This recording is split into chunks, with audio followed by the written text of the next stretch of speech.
You're listening to Cards to the Moon, a podcast about trading cards from both a collector and investor perspective.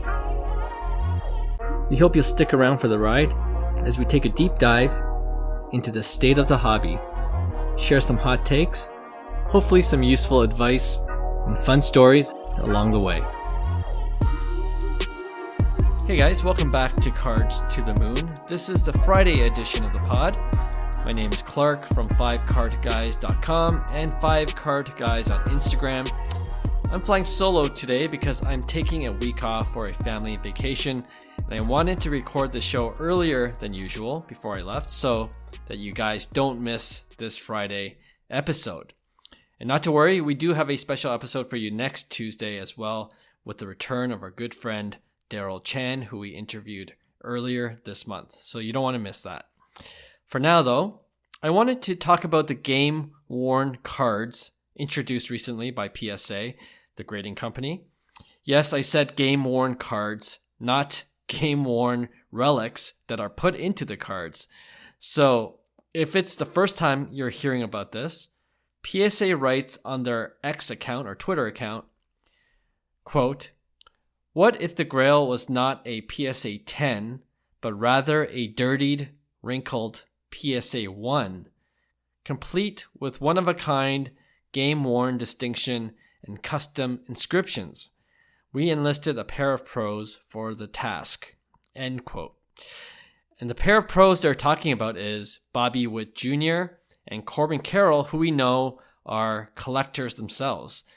So what they did in a nutshell was play a game with their own baseball cards in their uniform pockets, I guess, and then after the game, they signed several with custom inscriptions.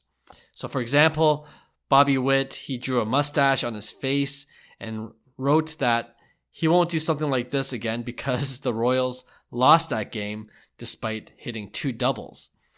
Corbin Carroll, he timestamped his card with a year-by-year breakdown of his journey to the big leagues. So that's just an example of one of the 7 cards I believe they signed and wore during a game. Then PSA, what they did is slabbed all of those cards, and they were all poorly graded since the cards were in pretty rough shape after they both played a full game with the cards in their pockets. And apparently, most are going to be given back to the players for their PC, but PSA, they mentioned they got one from each player to give away. So I'm not sure when they're going to do that, but they're going to give away one from Corbin Carroll and one from Bobby Witt Jr. So if Hyung and John were here, I would ask them if they thought this was cool or if they thought it was just too gimmicky.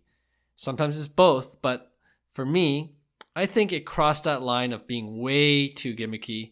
You know, John actually, he did message me and he thought PSA was just trying too hard. So I think we're on the same page that it's just overly gimmicky. You know what? I'd rather have them do these unique inscriptions on baseball cards, perhaps after a big game.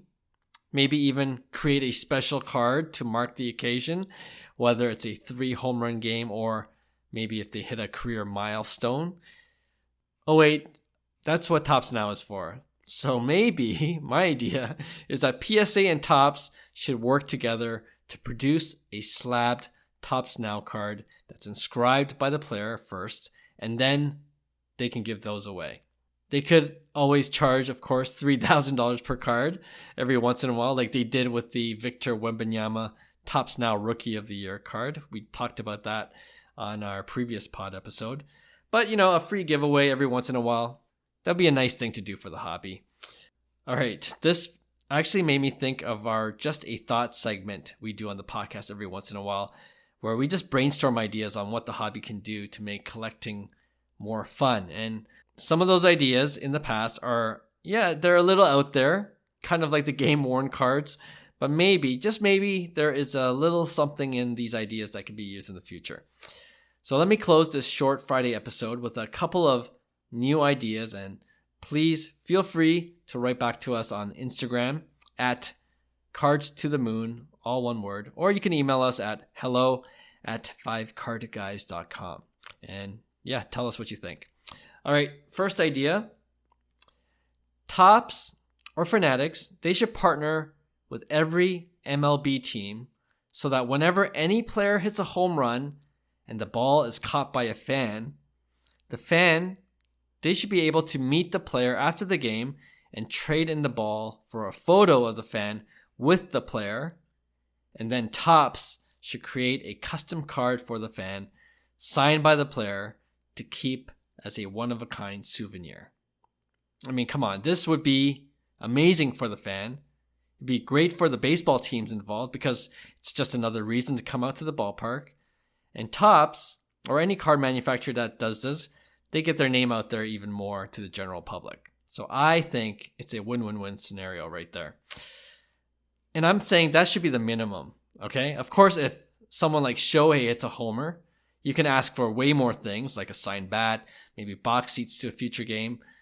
But the one-of-a-kind card, I think that should be standardized and implemented in all ballparks. And yeah, let's get that done. All right? Okay, one more before I sign off. I think card manufacturers should offer a free service to get those oversized box topper cards either graded for free or just include the card encased or at least in an oversized top loader. And I just thought of this because I just ripped open a hobby box of 2024 Topps Heritage and I got a Steve Carlton box topper that is, it's roughly 4 by 6 inches, like a standard photo. And I guess I could frame it, but right now it's just lying flat on the table. Like many of you, I'm sure I just don't have an oversized top loader around, right? So this is just a selfish request from me, Topps. If you could do something about these oversized box toppers. Speaking of the Steve Carlton box topper, it's funny because John and I, last week on the pod, we did a quiz show segment, and I asked John about the 4 pitchers on an upper deck card that had at least 4,000 career strikeouts. To his credit, John got 3, which is pretty good. And he got Nolan Ryan, Randy Johnson, and Roger Clemens. But he couldn't get the 4th, which is Steve Carlton. Anyway, if anyone wants it, I'm running a small contest for that card and a free pack. You know what? 2 free packs of Topps Heritage. And all you have to do to enter is follow us on Instagram at Cards to the Moon. Again, that's one word. And then just DM us there saying you want to enter for the contest. We'll draw a winner on the Tuesday. I believe that's May 21st. Okay, that's it. Thanks for listening as always. And we'll have a brand new episode for you on Tuesday. This episode is brought to you by PwC. When unprecedented times are all the time, it's time to start walking the talk. Leaders like you turn to PwC to see and stay ahead. Upskill your workforce, use intelligent automation, and transform big ideas into breakthrough reinvention. Explore the human-led, tech-powered solutions that help you reinvent. It's all part of the new equation. Learn more at pwc.com. Talk then. Bye. Hey, thanks for listening to Cards to the Moon. We'd really appreciate you subscribing to our podcast wherever you listen to your podcasts. And you can also connect with each of us on Instagram at 5cardguys, or you can follow Hyung at Integrity Sports Cards, or John at TradeU at Recess.